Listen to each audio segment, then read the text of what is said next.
वळूयात पुढल्या बातमीकडे। हिंगोलीच्या औंढा नागनाथ मंदिराचं ऐतिहासिक वैभव जपण्यासाठी पुरातत्व विभागाच्या वतीने संवर्धनाचं काम हाती घेण्यात आलंय। मंदिराचं जतन आणि संवर्धनाचं काम सुरू करण्यात आलंय। तर मूळ ढाचा मजबूत राहावा आणि मंदिराची झीज होऊ नये यासाठी पुरातत्व विभागाच्या वतीने प्रयत्न केले जाणार आहेत। याचाच आढावा घेतलाय आमचे प्रतिनिधी गजानन वाणी यांनी।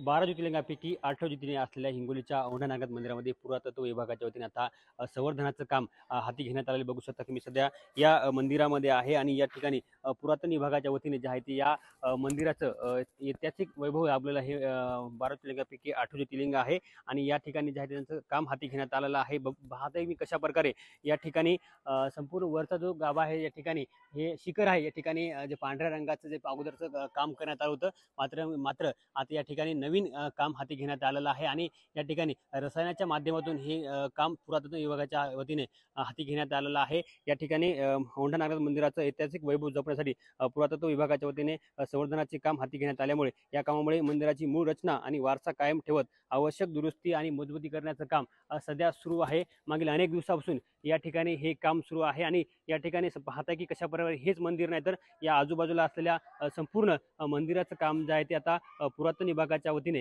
हाती घेण्यात आलेलं पाहायला मिळते की संपूर्ण या ठिकाणी 12 ज्योतिर्लिंगापैकी 8 ज्योतिर्लिंग आहे। दरवर्षी मोठ्या प्रमाणात या ठिकाणी भाविक या ठिकाणी दर्शनासाठी येत असतात। राज्यभरातून भाविक या ठिकाणी दर्शनासाठी येत असतात आणि या ठिकाणी ऐतिहासिक वारसा जोपासण्यासाठी या ठिकाणी पुरातन विभागाच्या वतीने काम हाती घेण्यात आलेलं आहे आणि आता या कामाला सुरुवात झाल्याचं पाहायला मिळते। कॅमेरामन राजेश सोबत गजानन वाणी, लोकशाही मराठी, हिंगोली।